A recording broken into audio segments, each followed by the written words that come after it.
fall in love just a little bit every day with someone new. I fall in love just a little bit every day with someone new.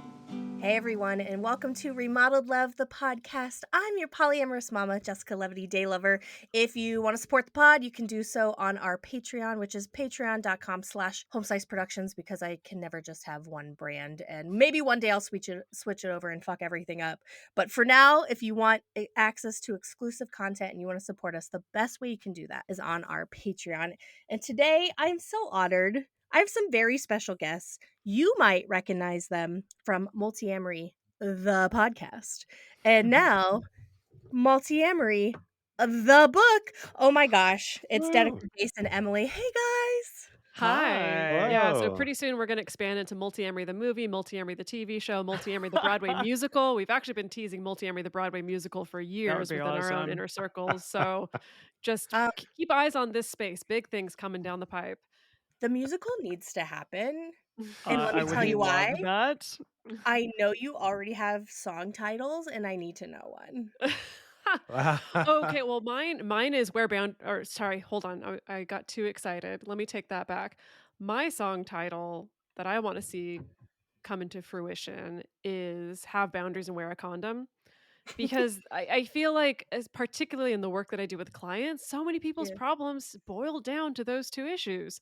You Dude, know, Have literally. boundaries, wear a either condom. yes, and a Mhm. condom's also just another form of boundary, right? So, like, Hmm.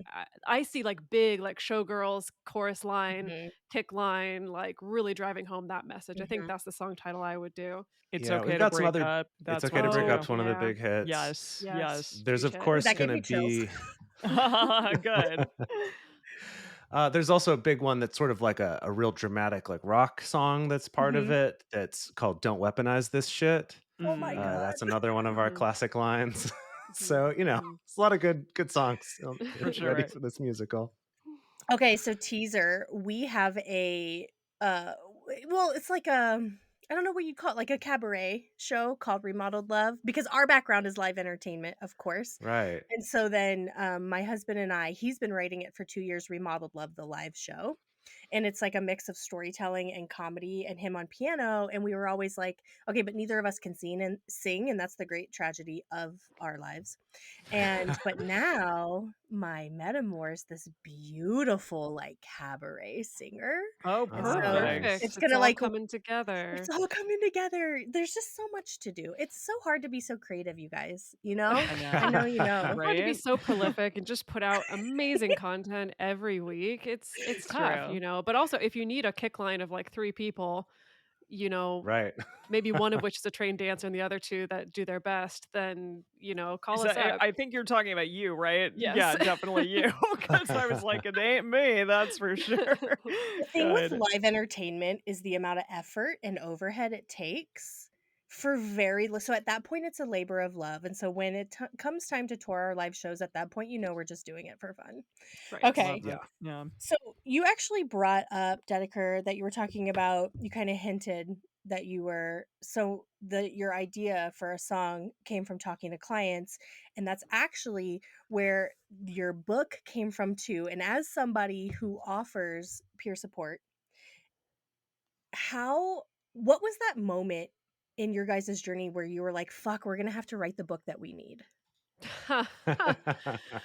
Oh my goodness. Yeah, I think JC should take this one.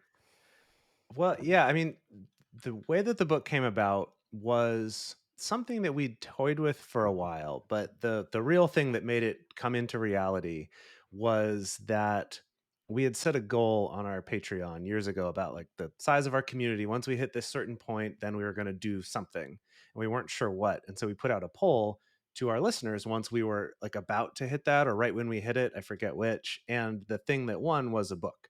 People wanted a book version of stuff from the podcast. And then we got an agent who reached out to us because he's a listener of the show and has been a literary agent for a long time and started us down this whole process of putting this together. And basically went through a bunch of different iterations of proposals of what the book could be like. Went a lot of back and forth with the agents and sending it out and finding a publishing deal and all of that. But basically, what we landed on was taking the tools that are the ones we've created and that we talk about a lot on the show. Like, what are the ones that we're constantly referring back to? And then also, what are the ones where we have people writing to us or talking to us in our discussion groups about, this is the one that changed my relationship, Mhm. or this is the one that I recommend to all my clients. Like, we've had a lot of therapists and counselors and stuff say, this tool is amazing. I recommend this to my clients. And so we were able to look at not just what we've created and what's worked for us, but also what have other people really resonated with and what's been meaningful for them, to then say, yeah, okay, these are the ones we reference all the time. Let's put these in the book so that people can have this easier way to share or to reference those, because not everyone wants to listen to an hour-long podcast about a tool in order to use it. For some people, that's great, but for Mhm. others, they'd rather have it written down. And so it's kind of in that format, and that's really what brought the book into life. And the book is so neurodivergent friendly, Oh, like the good. anecdotes and like because that's how I process things is like, okay, you told me about a tool, but now I need to see an example. And when I think storytelling, when teaching polyamorous tools and relationship tools is so powerful because then I can see myself in one of the roles. I know I played the husband the last time Right. that fight happened for us. Oh, So yes. it's so useful to have the book be so anecdotal like that, which I absolutely love. I also love that these are very advanced concept, and you guys were able to deliver it in a way that I feel like creates a foundation for somebody because it's like you deal with clients, you're this far along in the polyamorous process, and I don't know if you guys have heard about the curse of knowledge. I learned about this recently. Have you heard of this? No. Will I you tell mean, No, what us? is it? I Yeah. have a I would sense of love School to. us. foreboding in my School us. stomach, but Yes. yes, please teach us. The curse of knowledge is that over time you lose compassion and understanding and literal like ontological knowing of what it's like to not be an expert in the thing you're an expert in. Oh, Totally. yeah. Mm, Yeah. So you Yep. can no Mhm. longer take the 100%. place. So like I get frustrated as a content creator, especially if I'm just like tired and out of spoons or whatever. I get frustrated when somebody doesn't understand something so basic, especially if they come at me with ignorance. And then I'm like, wait, how can I be frustrated that they don't understand the thing that I'm literally here to teach? And so Right. it's Mhm, that Yeah. mhm, kind of mhm, like mhm. catch 22 of, well, they can't know it until I teach it to them because it's not out there. And I feel Right. like you guys really did that with this book. And I just hope that you're very proud of that. Well, Well, I Thank mean, thank that's you. our you. Well, hope, right?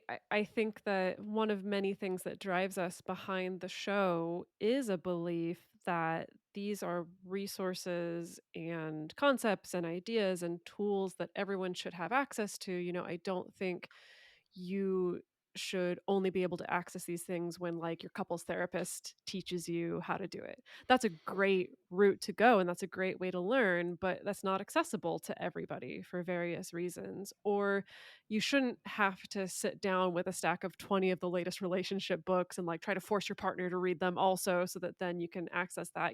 So that's definitely baked into our philosophy. That's part of why we do all these silly things like making everything into an acronym or like putting in all these anecdotes or like really trying to Mhm, give people as many ways as possible of accessing these different tools is just so that you can, right? I mhm, like, and I think that expands into general things, even about caring for one's own mental health or figuring out identity, is that we have a lot of information and knowledge that just really isn't that disseminated outside of people who have gone to school or people who have gone to get their master's or their PhD in marriage and family therapy and stuff like that, right? And so I think that's definitely what we're hoping for, not just with the show, but also with the book as well. That just taking all the really good research information out there and mhm. making it something that people can access and understand.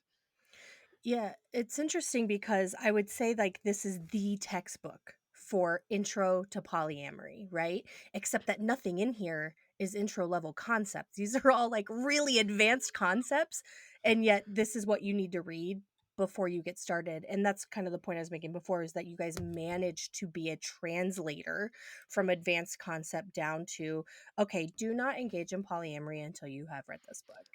Well, that's so interesting you say that because I feel like, we've really tried to go out of the way to be like, this isn't a non-monogamy 101 text. Like we're Mhm, not spending time going into the difference between a triad or a throuple or a quad, what compersion is, what jealousy is.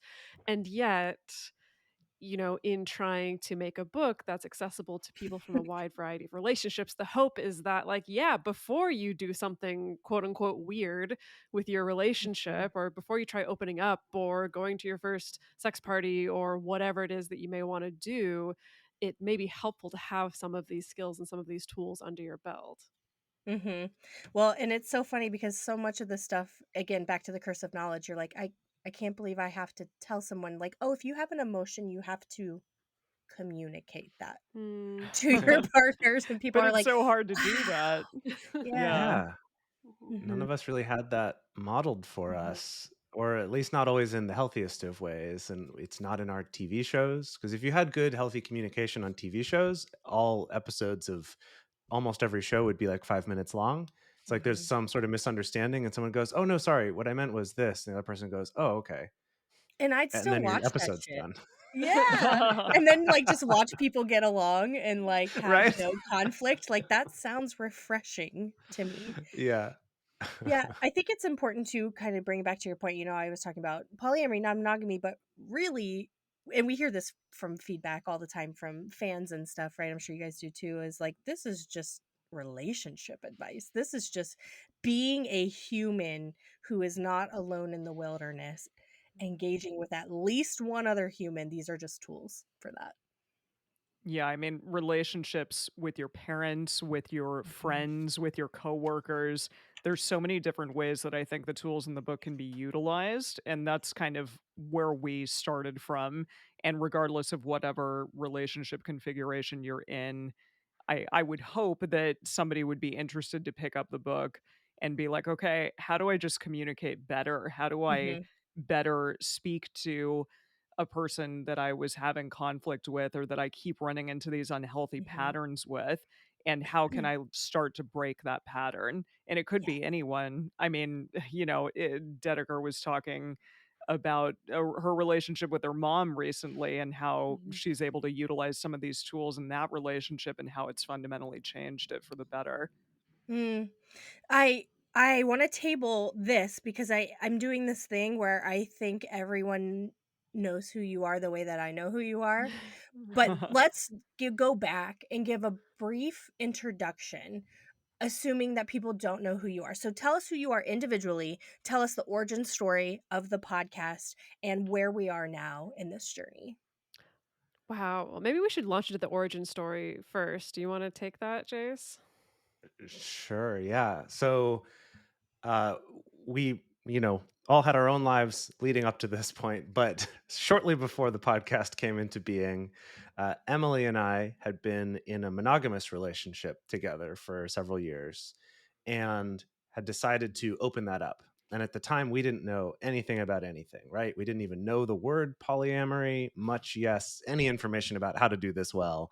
We were just like, I've heard open relationships a thing. We feel like there must be some other ways of doing relationships. Let's try to figure this out. And through that, ended up, meeting people who were more experienced and getting recommendations for some of the classic books, like The Ethical Slut and Sex at Dawn and stuff like that.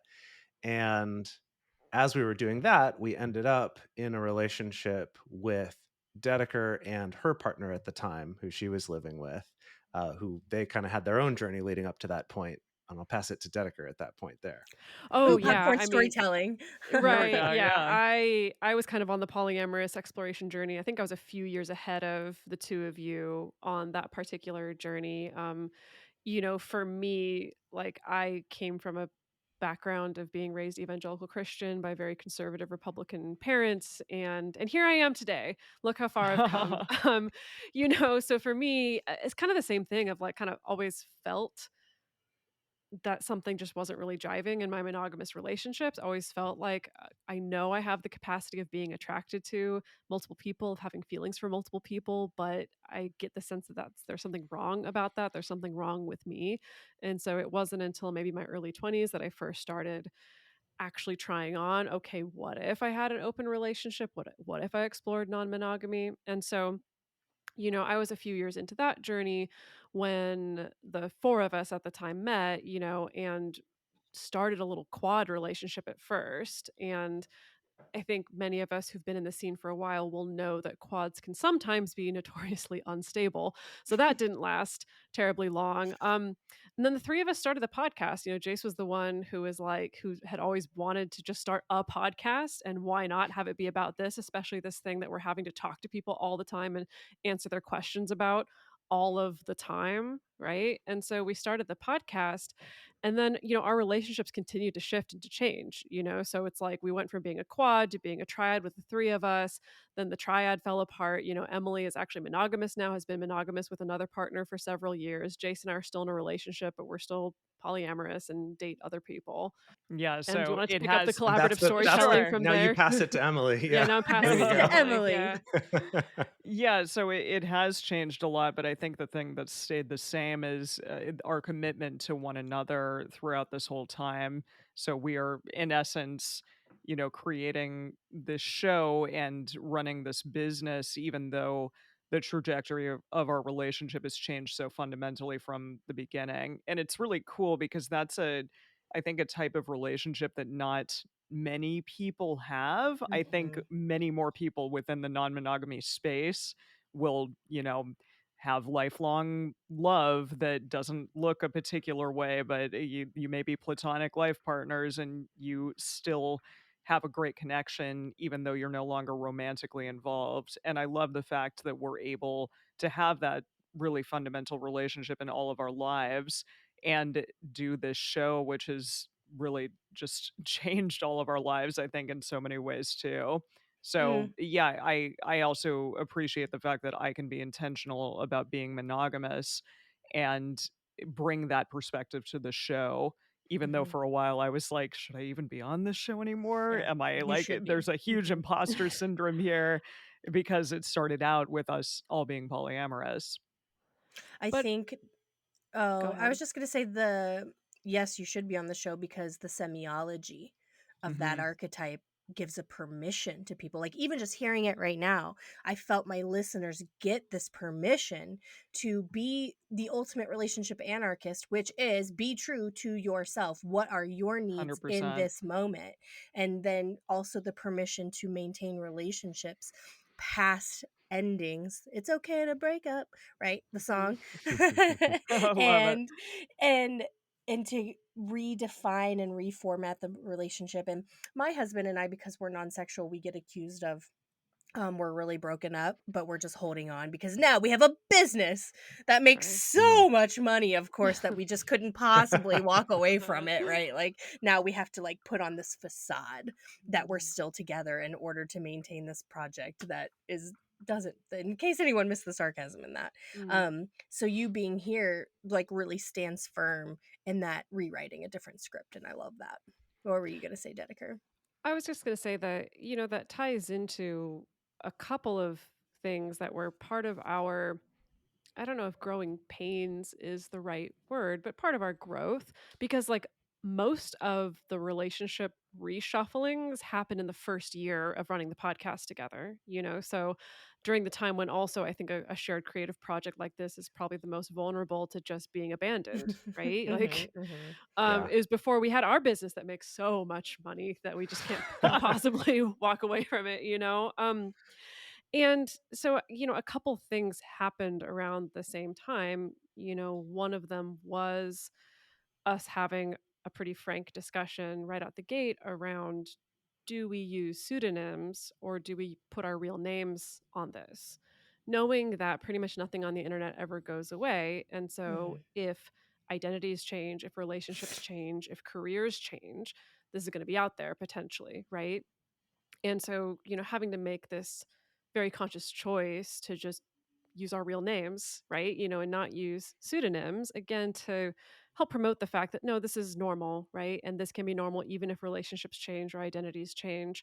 But then also with Emily, with you going through that struggle of like, should I be on this show? Should I be open about the fact that I'm monogamous now or whatever? That was part of that as well, right? That Yeah. is not about putting up a particular facade of like how we would want to look or want to present as like three polyamorous people or things like that. But again, just being three people sitting at a table having a discussion from very different relationship standpoints, Mhm. and it's still okay, and we can still find a lot of common ground and find the ways that tools apply to all of our relationships. I think that was really important.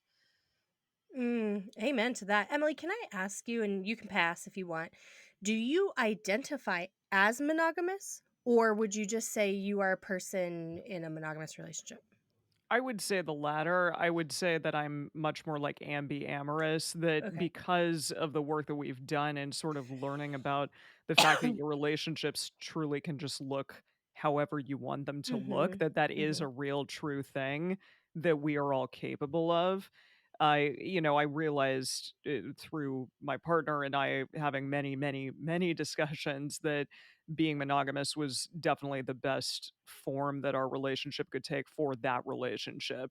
And I think if I were in a different relationship, that might not be the case, but we choose to be in relationships that we're in, every Mhm. day, and I knew that if I wanted to stay in this one, that that was the form that it needed to take. And so I think that that is a very conscious decision on my part, and it's great to know that if I have other thoughts in the future and am in other relationships, or if this relationship changes in some way, that that can also change. It doesn't Mm. have to stay static because none of us Mhm. are static. We're all Yeah. moving and changing and evolving every day. Amen. So, I failed as producer to send the one piece of prep I needed to send you guys. So you are gonna have to go off the cuff, but the subject is you. So you should be able to do it. But I Okay. start all my interviews with a sharing of the intersections of your identity and your privileges because we're listening to a podcast and even just looking at somebody, you don't know everything. But the wisdom that you guys are spouting is coming through the intersections of your identity and your privileges. And it's important for people to know that when they're listening to a piece of wisdom so that they can stay critical of that. And knowing that you are a person who was monogamous, became polyamorous, and now is now back in a monogamous relationship affects the way that I hear it affects the lens through which I'm taking your wisdom. So I always have our guests start by sharing just everything that comes to mind. Normally, I send you a list, but that would be like age, race, financial background, how you grew up, anything about you.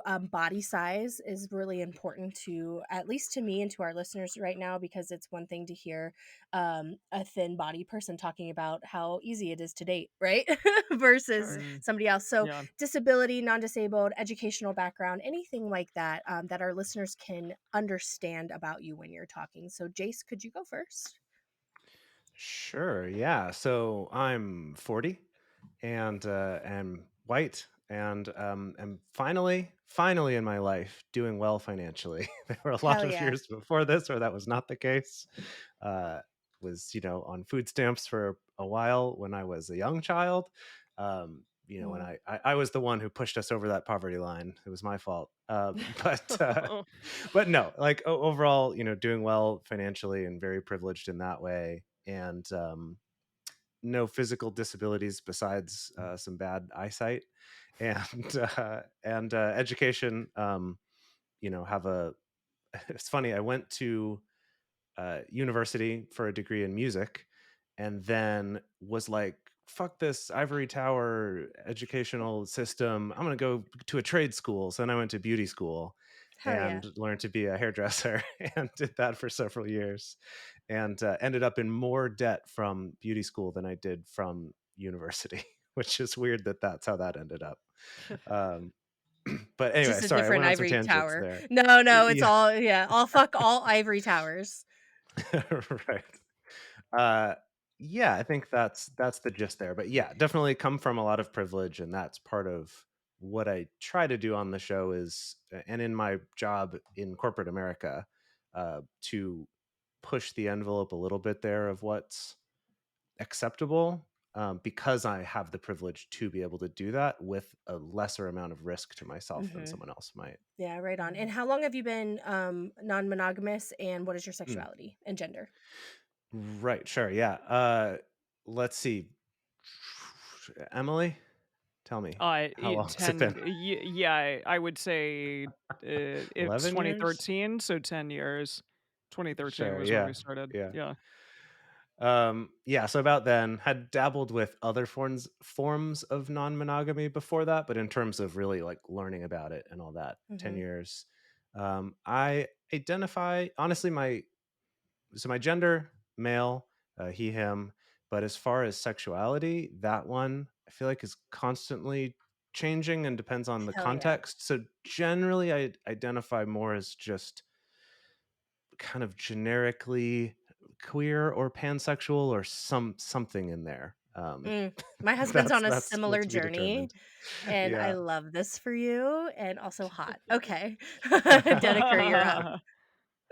Yeah, let's see what I can rattle off the list. I'm a white, able-bodied, pansexual, historically class straddler. You know, my mom's side of the family was blue collar, pretty low income. My dad's side of the family was white collar, more middle class. First generation college student, survivor of intimate partner violence, and the most Virgo to ever Virgo. Yep. Cis woman also. I think I skipped over that one. Mhm. So, Sexuality. mm. Yeah, sexuality, please, and how long you've been Pansexual. non-monogamous. Mhm. Pansexual is the label that I feel like I can tolerate the most these days. Mhm. Um, Pansexual, slightly confused ghost sometimes is a Mhm. flavor that I bring in, also kind of um, trying to figure things out and trying to explore that. And then how many years have I been non-monogamous? I guess I'd say in 12. practice 12, 13, 13, 2010. Yeah, for me. Hell yeah. Okay, Mhm. Emily, you're up.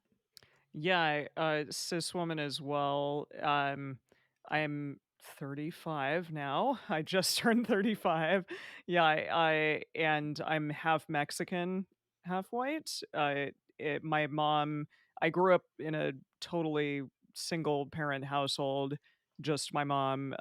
My dad was never around, and I haven't seen him for a very long time. I am a thin person. I don't have any disabilities. I went to school for acting and got a BFA in acting. So, yeah, and I would say I guess probably middle class, although and a lot of that was due to the help of my father growing up until he stopped paying child support. But yes, but I know that I have a lot of privilege in that way. And yeah, I was non-monogamous for gosh, I think maybe around 4 or 5 years, and maybe some again some other day will be in the future. Are any of you guys, do any of you guys identify as kinky? That's a tricky one. Sometimes. Yeah, And Yeah. I'm sometimes at definitely some moments. bisexual or pansexual too. Just yes, I would almost like yeah, I'm also very, very queer. Sometimes I'm like, maybe I like women more than men. Hell yeah, fuck yeah. Yeah. Uh-huh, uh-huh. That The Yes. tracks. kink question's interesting because Yeah, Mm, I yeah. feel like it's like in your sort of mainstream crowd, I'd be like, yeah, definitely, because I think there's a lot of like, there's some kinks that I explore and things mhm, that I have learned from the kink mhm, scene and from going to mhm, those sorts of events that have changed my life and changed the way I think mhm. about sex and intimacy and all of that. And yet the sort of it's like ironic to call it like the mainstream kink scene, but kind of like your most kink events is not my scene. So that's why I give Yeah, that confused answer of yeah, like sort of, yeah, sort of, but totally. not, you Well, know? something we've talked about with the show before is, again, it kind of depends on the room you're in, right? That I think Really good walking point. into, again, most mainstream rooms, people would see us and our lives and our sex practices and our non-monogamy practices and be like, you are beyond the pale. You are like really kinky, really sex positive, stuff like that. But then creating our show and in the communities that we run in with like very, very kinky people and like very, very sex positive people, like I feel very vanilla. So, like to me, it really does depend on the room that I'm in.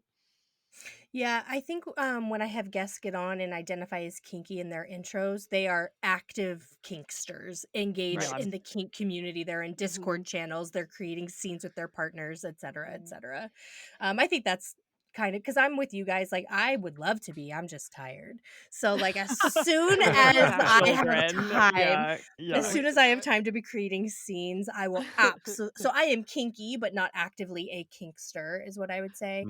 And then my Yeah. last question before we pivot back to my interview questions, do any of you identify as neurodivergent? And that could consider ADHD, self-diagnosed autistic, CPTSD, any of that. Those things really form how people listen to what we say as well. Well, so that's been a tricky one for me because yes to the PTSD, as I mentioned earlier, like survivor of intimate partner violence and had a journey of several years with the experience of leaving that relationship, having sort of like a 6-month delay on the PTSD showing up, which I've learned since then is actually quite common with traumatic experiences. Mm, Being really confused by it, not being sure what to do about it, going through all these physical symptoms, mental health symptoms that I'd never experienced in my entire life, finally getting into therapy just being just so, and like kind of hopping around into a number of different modalities until I finally found, for me, it was like somatic therapy that really, really helped me get a so the weird thing is, like, the way that I think about it is, like, I feel, like, recovered, quote, unquote, "recovered" from the PTSD, even though it's, like, maybe that's not necessarily true. That's always something that's a part of me. That's always something that still mhm, comes up, but it doesn't dominate my daily life in the way that it mhm, used to. So some people would call that managing symptoms. For me, it feels like it's gone beyond managing symptoms. So I don't know. I don't know if that makes me count as neurodivergent yeah. Mm. necessarily. It also kind of depends on the day. Well, and everything's so, we're putting labels on things that can't be labeled, right? Mhm. But I just think we get so many DMs and emails of, I have this particular neurodivergence or this particular trauma. I don't think I can be non-monogamous because of these things. And so to be able to hear people speaking to these things from their lenses, and that's why I ask. So, Right, yeah, and we just did an amazing interview with Alyssa Gonzalez, who just wrote a book It about was non-monogamy and wonderful. neurodivergence. Amazing interview, really recommend people go check out that interview on our show and also check out her book, because she just did a really wonderful job, and it's a really short little book. I think it's like 150, 180 pages mhm, maybe, where, yeah, she kinda lays out these intersections of non-monogamy and neurodivergence in the particular ways that not only can sometimes certain forms of neurodivergence make non-monogamy harder, but also in some ways can make it a lot easier as well. amen. Yeah. And before we pivot, I just want to add that you're all non-fat bodied and classically gorgeous. That's Anyway, very I'm kind. like, Oh, shucks. oh my God. Okay. So, the Emily and Jace, did you want to add anything to neurodivergence before I flip the script? No, Yeah, I that's don't something think that so. I give thought about, but it's not something that I identify with personally. Okay, Yeah. cool. Wow. I don't know very many neurotypicals, so this is a Well, There's and not a I lot that's in this it space. is here's the yeah, thing. it is a fascinating question because yeah, I also I toy with that sometimes. I'm like, I think really differently sometimes than the people around me, and the way that I express myself sometimes Mhm. is really different than the people around me. And so it is that question of what is that exactly? Is that Mhm. just simply all of us in some way are Mhm. unique and we express ourselves in unique ways or what? Because like Jason Dedeker, for instance, I think of them as very academic in a way that I'm not. Not that they are academics, but that they're just I don't know, they're really smart and sometimes I feel less smart than them. Well, see, I think that's, So and I'll just get in front of that and say that I think that's an inaccurate assessment of our sure, well, smartness and your smartness, that's Emily. also just me feeling yeah, that imposter syndrome again, I guess. Mm, Mm. yeah, we don't have to unpack Yeah. this any further, but it is a passion topic of mine. And I'll just say that, like, I recently, heard it's not a matter of like neurotypical versus neurodivergent, but neuroconforming versus neuro nonconforming. So, do you Mm, have the ability to mask? Do you have Sure. the ability to walk into a situation and go, oh, what's the script in here that's going to make me likable and sure. approachable, etc.? And are you able to engage in that way? And my journey has been thinking that I was doing a good job at that and Mm. then finding out that actually I'm really weird and Mm. that's why I never had any friends and blah blah Hmm. blah. And Sure. so I that's been super fascinating to me as well. Okay, so I want to ask each of you, what are chapter are you most proud of in this book? Or what is the chapter Oh that you gosh. feel like, shit, this is some gospel right here? Wow. Well, I know right at the gate. I think Yes. our opening chapter where It is we really good. yeah, where we spend thank you, Emily. I'm glad you think so too. I like it a lot. I Let me every let time me I read also it, I'm like, yes, hell let me also yes. get out ahead of this and say that it wasn't we didn't like split up the writing between chapters, so it wasn't like that was my chapter and so I love it. No, Like we we like all all of did, us everyone. touched every single page of this book and rewrote and rewrote and rewrote and edited and so I think we did a pretty good job of blending our writing styles. But I think what I really love about our opening chapter is we just kind of um, lay some foundation around not only what is good communication, but like why is it important to have good communication. Let's set some definitions for like what is even a relationship. Like let's set the scope of the book for like what is a relationship and what is relationship success and what is actually a healthy relationship.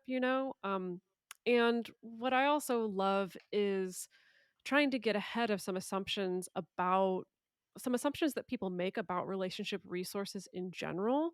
So, I think it's easy to make assumptions around if I get this book or if I use this tool, it's going to finally get my partner to Mm. communicate when they don't want to communicate, right?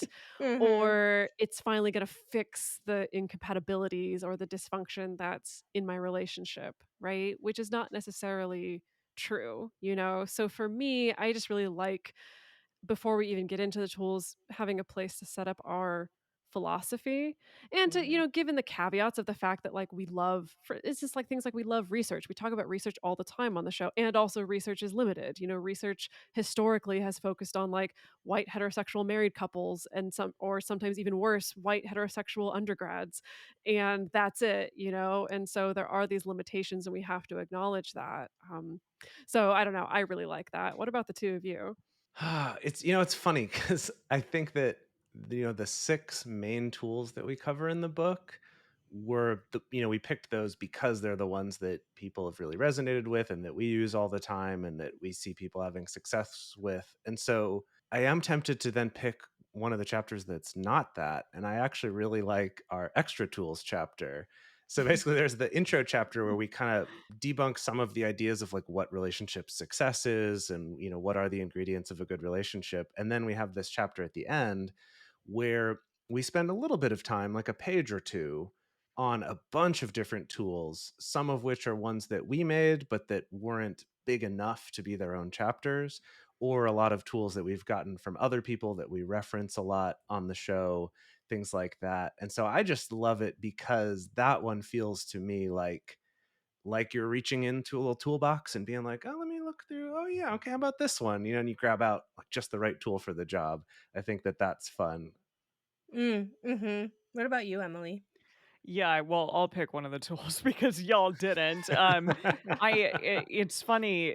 We haven't talked about this one that much, but Repair Shop I think is just a Mm. really good tool, and we made an acronym out of SHOP, so it stands for Stories, History, Ownership, and Prevention, and it's a great way to go back after you've had an argument with a partner or with someone in your life and kind of discuss and break down what actually happened as opposed to just kind of doing the thing of, oh, well, I'm not going to talk about that because it sucked and it was hard, but we're going to kind of let it go now. It's really getting like into the granular parts of what was your story about what even happened there?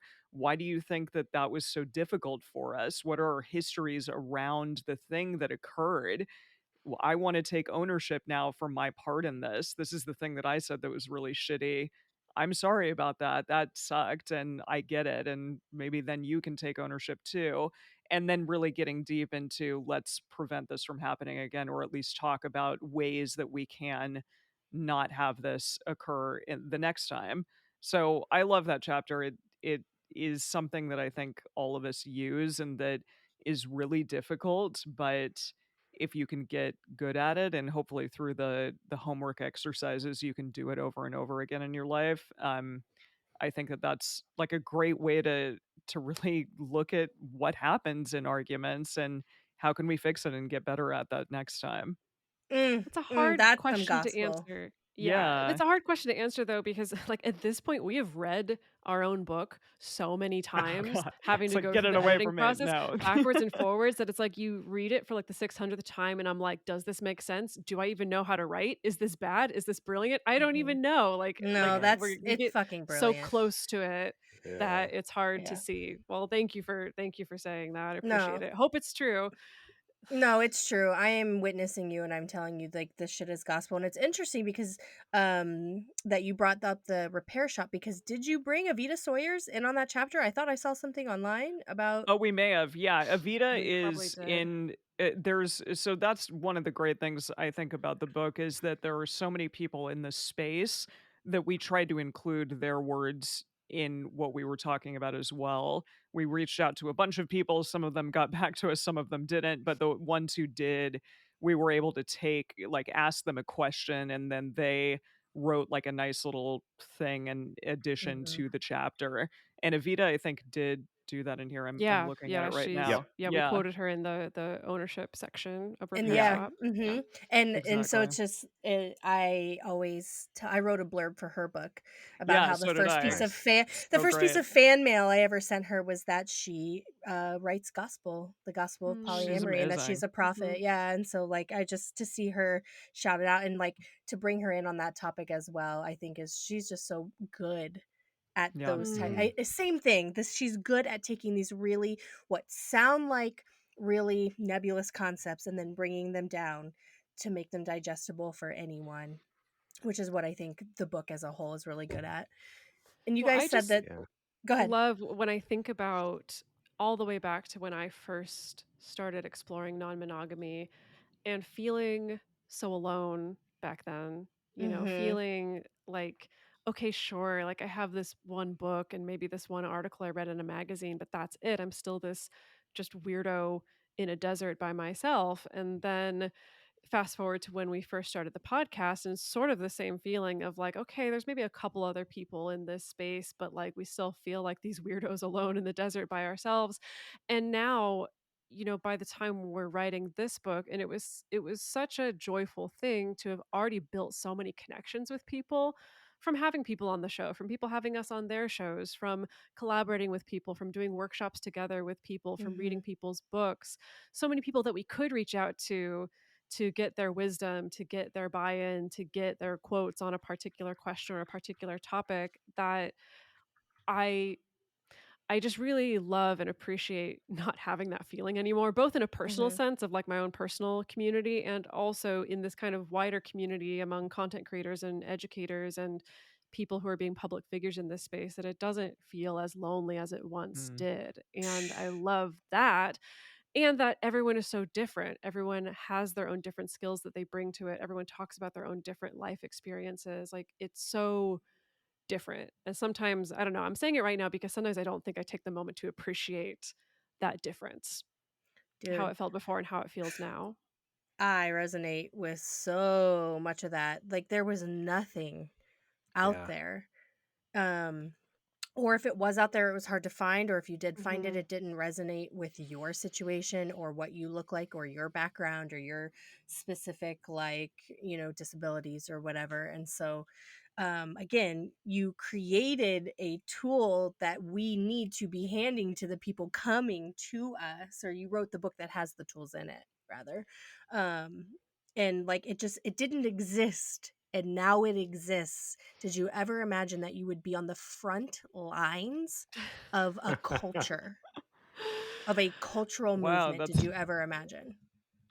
I'm just excited for what yeah. comes next, because we're seeing so much change, right? And we're seeing change be, people are picking up the ball and running with it in ways that we couldn't have anticipated. Like I couldn't have Mhm. anticipated the stuff that's happening in Massachusetts, Yeah. with the domestic partnership laws and things like that. I couldn't have Mhm. anticipated this slowly growing cohort of like lawyers working with non-traditional families and trying to secure parental rights, the growing a wave of researchers and academics who are shining the light on non-monogamous relationships and like really striving to bring more resources and education. Like it's a really exciting time. It's also a really scary time because there's also forces that are working to quell that and to Mhm. quash that, right? And to push back against that. But no, I don't know what I anticipated like back in the day when I was feeling so lonely. I mean, I don't think I suspected, oh, it's going to be like this forever, but I don't think I ever expected any sense of, oh yeah, there's not just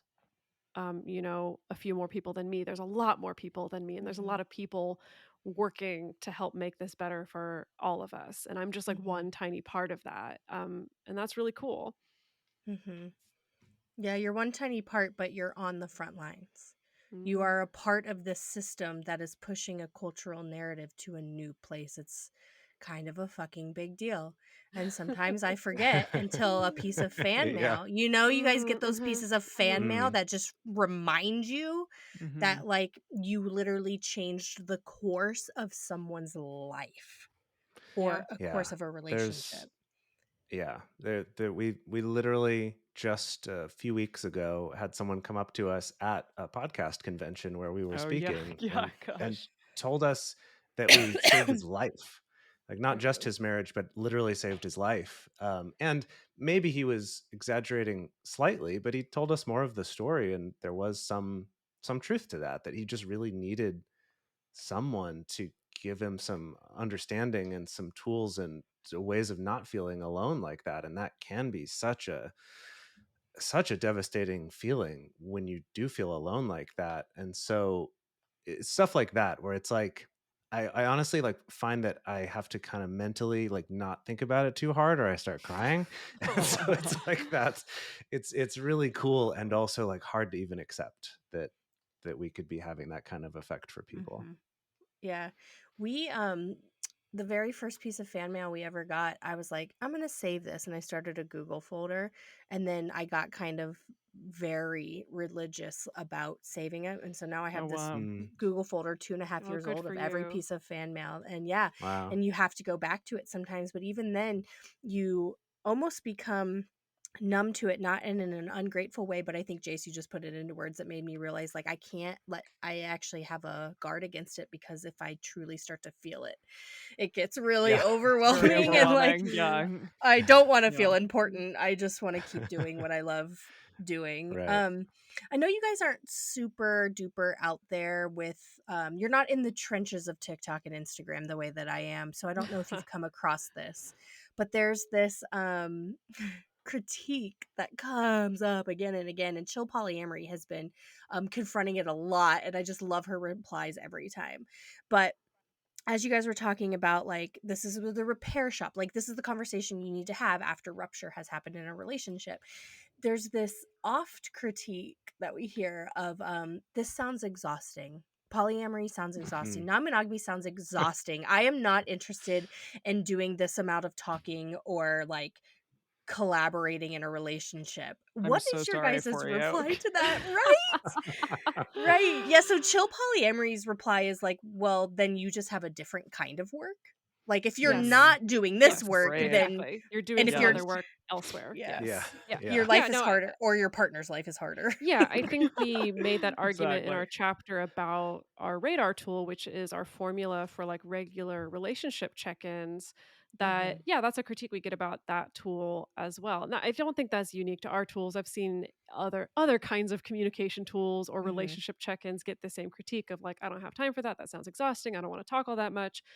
And yeah, I do think it's the case of like, okay, you can pick which amount of time you want to spend. Like, is it a couple hours that I spend once a month or once a quarter sitting down with my partner to talk through all these things in a established, safe enough feeling space and environment?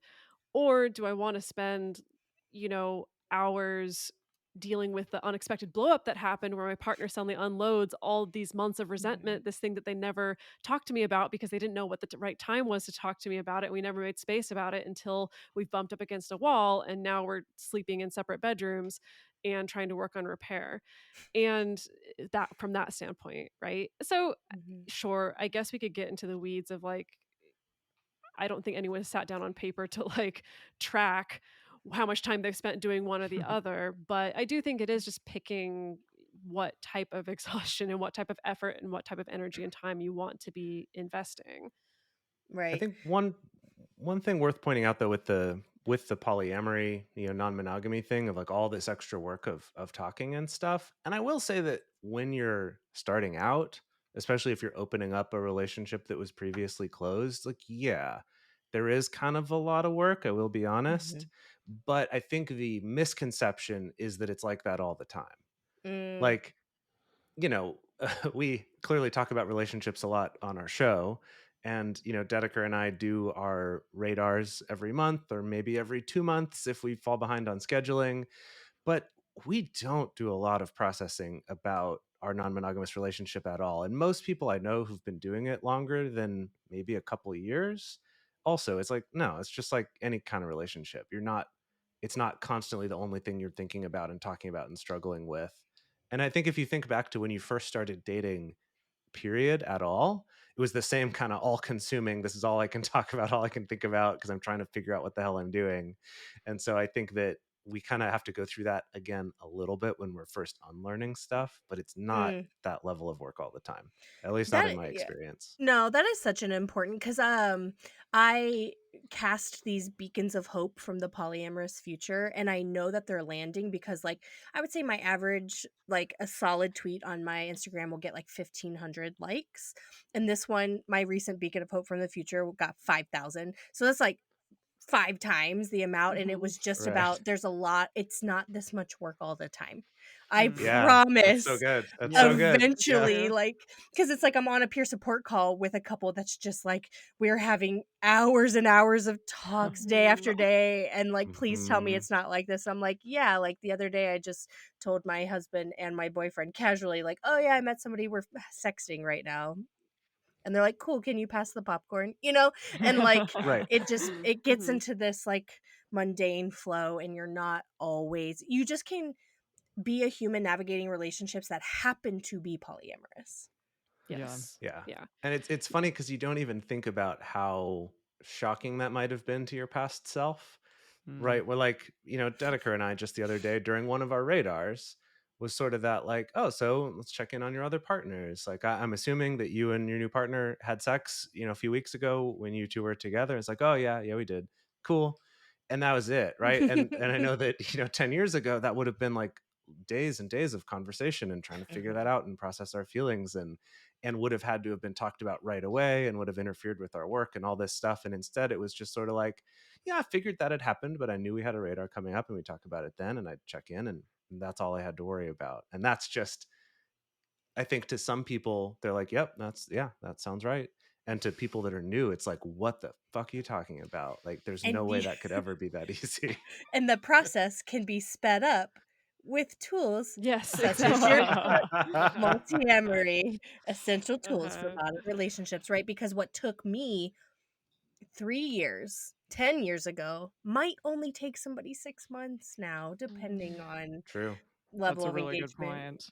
Yeah. Yeah, like, as more and more resources are created, like, I'm creating things that would hopefully make sure that no one ever has to go through the process that I went through. Yeah. I think And when you're opening up, or if you become polyamorous for the first time, that's sometimes the first time that you ever have these types of conversations with someone else. yeah. That you really, really get into the nitty gritty of what is it exactly that I want here. And I feel comfortable enough to tell you so that you're not just expecting, oh, well, I'm in a relationship with someone, so it's going to look this way because that's what society tells me it's going to look like. And that's the really amazing thing about it. But yes, it can be challenging and exhausting, and it may take a long time. But then a new set of skills, I think, start to come in Yep. as you get better and better at understanding what it is that you want and how you're going to project that out to the world. Yeah, and Yeah, then I you think have about it as like, almost like building the base of a pyramid. So what this conversation brings to mind for me was the first time I ever read The Ethical Slut.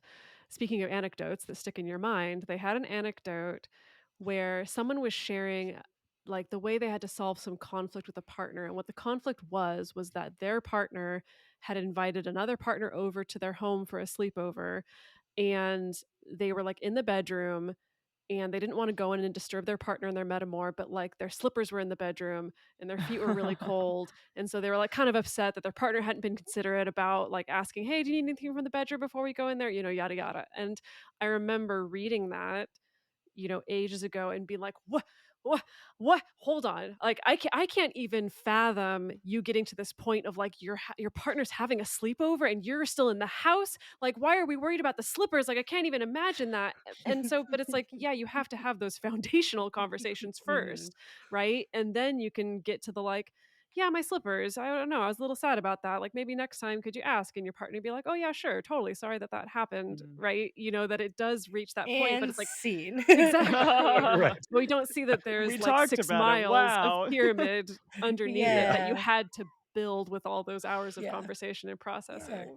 And then you can use these tools and learn how to collaborate to the extent that you can literally write a whole ass book with 2 Oh other god. people. Yeah. Good lord. Yeah. Gosh, Yeah, I bet I that shit mean, was hard. yes, we're so lucky. The 3 of us got so Yeah. lucky in finding each other. I always say that like if my younger self came to me and was like, "I'm thinking about like starting a podcast with these 2 people that I've known for less than a year and like we're in a romantic relationship and like I don't know, there's also some relationship drama happening behind the scenes, but like what do you think? Should I do this?" That I would be like, "No, maybe don't commit to Definitely a not. big creative project. Don't get your money involved. Like don't you probably shouldn't do that." But obviously I did, and I think we just got it's a weird combination of sure, it helps to the fact that we've talked about communication tools and relationships every week for 9 years at this point, that definitely helps, but also, I don't know, I think we really just lucked out with our personalities that yeah, I mean, going to co-write a book together was challenging, especially for me because I've already written one book and I'm like a total control freak when it comes to my writing and also everything else in my life. And so having to share that labor was and decision making was difficult, but also like we I have think you these did it tools really for well, Dedeker. thank you. I tried. Virgoiest Virgo I conquered tried, her biggest yes. Oh mountain. my goodness. I tried, but it just helped that ultimately at the end of the day that I trusted these 2 people Yeah. so much that I Mhm. could trust their feedback, whether it was positive feedback or critical feedback. I felt like I could give feedback, whether it was positive or critical, and know that it would at Mm. least be considered if it even if it wasn't agreed with. So like I think that really helped a lot, but it wasn't easy by any means. But we did it. That's cool. Yeah. Hell yeah. How can people grab this book? So you can go to multiamory.com/book, and the book comes out May 23rd. Oh my gosh, it's so close. Yes, as of recording this podcast, May 23rd is not here yet, but if you are listening to this after May 23rd, you can still go to multiamory.com/book and find it, or you can pre-order it if it's before. We also have a couple live events coming up. There is one in Los Angeles on May 30th and one in Seattle the day after the book comes out, May 24th. So you can check out everything again at multiamory.com/book. We're on Instagram at multiamory_podcast and then Twitter and Facebook at multiamory. Also, Hell we yeah. always forget to mention this. We are on TikTok. We're not in the Oh yeah, trenches. shit. We're Yeah. sort of like We're on the baby side of the trench, TikTokers. like peeking at the trench. But yeah, TikTok just Yeah, at multi-amory. we're the kid like on the side of the TikTok playground looking at all the other kids like having fun Oh, playing games we don't know and being like, Yeah. And do then we I come play? emerge like my hair all crazy, like Love war it. paint on my face. Yes. Like, don't go in there, you guys. It sucks.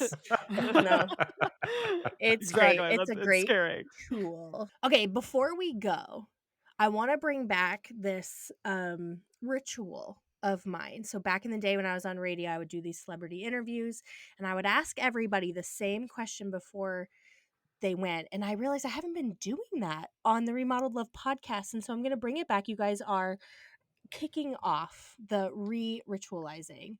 So it's a very serious question, and there is only one right answer. Oh Okay. god. What is the greatest baseball movie of all time? Field of Dreams. It's a good answer, but that's not correct. Only I because think Jason and I had a for that was in it, so that's the only reason Yeah, why. we did know someone in the movie, so that's our connection. I have not seen enough baseball movies, but I'll say Bull Durham. That's what I was gonna say too. That's Is that the right the answer! answer? Oh shit. Yes! Okay. Yeah. No one Okay. ever Kevin gets it. Costner's other baseball movie. Yeah, I was Other Yes. like, what? baseball movie. Because the truth is there is no wrong answer because they're all fucking iconic. I mean, I mean, feel Fe- or what is So, it? League of Jessica, Their Own. League of Jace Their and I, Own, Hell yes. yeah, Major Jace and I, League. we made a little fake film festival for ourselves that we titled Kevin Thinning Stretch, where we just did a double feature of watching God Field of damn it, Dreams you 'cause I'd never guys. seen it, and then watching Bull Durham as well. But I think with Bull Durham, what I love about it is Susan Sarandon's character. Yes. She's That's Yes. why. amazing. That's This like why. older I mean, woman who she's like fucking lives alone, amazing. totally independent, super Cougar. sex positive, Mhm. totally Mhm. open.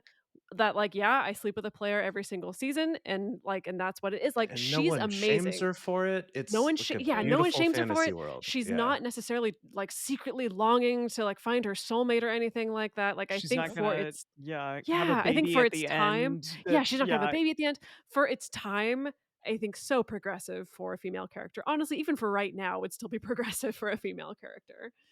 And during their sex scene when Susan Sarandon and Kevin Costner are hooking up, the saxophone player is losing their fucking mind in the background. Go watch it again. The I have never soundtrack, seen this movie, but now Emily, I you have the have to watch to. it. saxophone Now I player fucking have on the to. soundtrack is just on another planet playing wacky ass shit, just going wild the whole time. So The definitely go music check major that out. says this. Oh, but I Emily, feel at one point, Susan Sarandon ties a man Susan up Sarandon. in her bed and reads Walt Whitman to him, Oh which is like God, how, Dedeker, this is your yeah, like it's wet like my dream. dream Dear future God, self. yeah, that is exactly what you're gonna do someday to someone, and you said you weren't into kink. I right? know. That just feels Okay. romantic to me. It doesn't feel kinky. There No. we go. Okay, so now if any of my future guests have listened to this episode, then they know the right answer. Because the truth was, I was able Right. to do so many interviews and no one ever got it right. So good job, Wow. Oh, wow. Yay, I'm so course. proud of us. guys. Yeah. Yeah. Well, you guys, it's an honor to know you. It's an honor to collaborate with you. And way to birth this baby. I know that shit was hard. Oh, Thank thank you. you. Thank you so much much. for the work that you do in this space, and thank you for having us Yeah. on. I fall in love just a little bit every